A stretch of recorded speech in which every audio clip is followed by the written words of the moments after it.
millions of users saw a simple proposition: download a free app called Onavo Protect and shield your personal data from prying eyes. They installed it, unaware that the privacy shield they just placed on their phones was actually a corporate wiretap. By 2012, Facebook had cracked 1 billion users and pulled off a massive initial public offering. But inside the company, leadership was under pressure. Younger audiences were starting to migrate to newer apps, and Facebook needed to know exactly where they were going. They were flocking to Snapchat.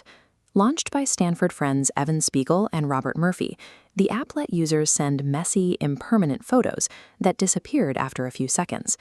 Mark Zuckerberg offered $6 billion to buy it, but the founders said no. At the time, Facebook tracked user behavior primarily through desktop browsers using cookies, but the rapid shift to smartphones pushed everyone inside standalone apps, rendering those tracking cookies useless. Facebook could see how many people downloaded a competitor's app, but they had no visibility into how those apps were actually being used. Standard market research couldn't solve this knowledge gap. To survive the mobile revolution, Facebook realized they needed a mechanism to physically intercept the data flowing deep inside rival applications. In 2013, Facebook spent around $100 million to acquire an Israeli startup called Onavo. The company made tools designed to compress mobile data, helping users stretch their limited data plans.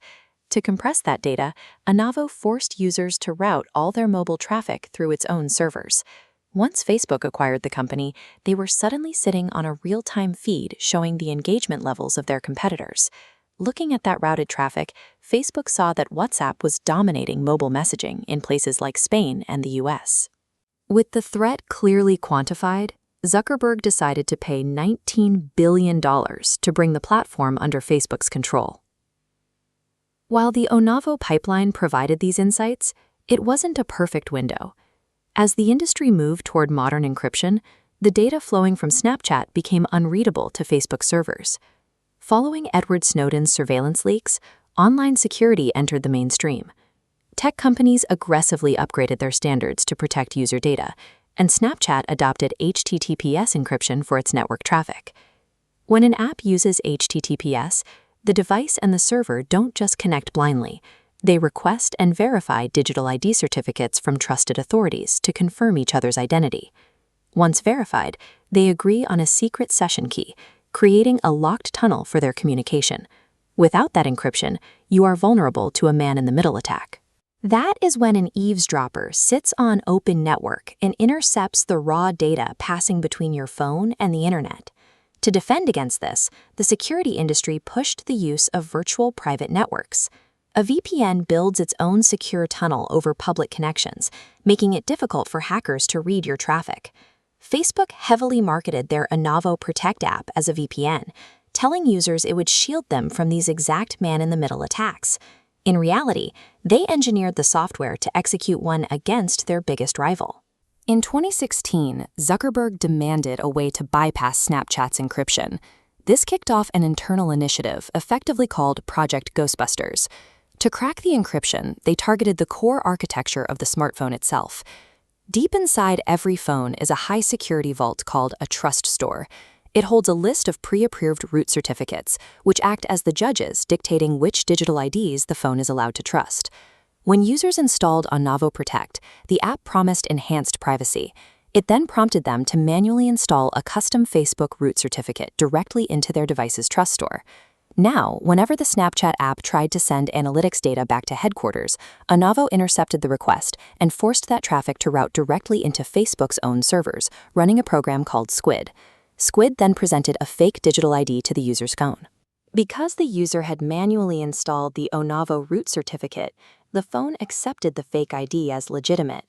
This allowed Facebook to decrypt and read the analytics data before repackaging it and sending it along to the real Snapchat servers.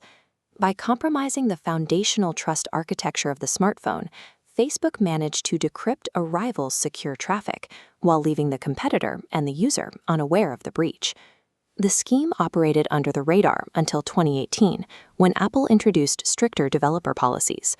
Apple determined that Onavo's cross-app data collection violated their rules and forced Facebook to remove the VPN from the iOS App Store. Rather than stop the tracking, Facebook launched a shadow operation called Project Atlas. They began paying teenagers and young adults up to $20 a month to install a direct clone of the Onavo VPN, marketed as a social media study. Because the app was banned from the public store, Facebook utilized a backdoor. They distributed the software through the Apple Enterprise Developer Program. That program is strictly reserved for companies to build internal tools for their own employees. Facebook used it to bypass Apple's security checks, granting them access to the miners' private messages, videos, and real-time locations. When denied their backdoor through standard commercial channels, Facebook weaponized corporate developer privileges to purchase broad access to the private interactions of miners. In early 2019, security experts finally exposed the Facebook Research app. The revelation triggered U.S. Senate inquiries regarding the exploitation of minors, forcing Facebook to shut down the iOS operation. In 2023, an Australian federal court ruled that Meta's subsidiaries had misled consumers and ordered a combined $13 million fine. For a company taking in over $50 billion in annual profit, the penalty was a minor cost of doing business. This pattern of sacrificing personal data for convenience has since become standard.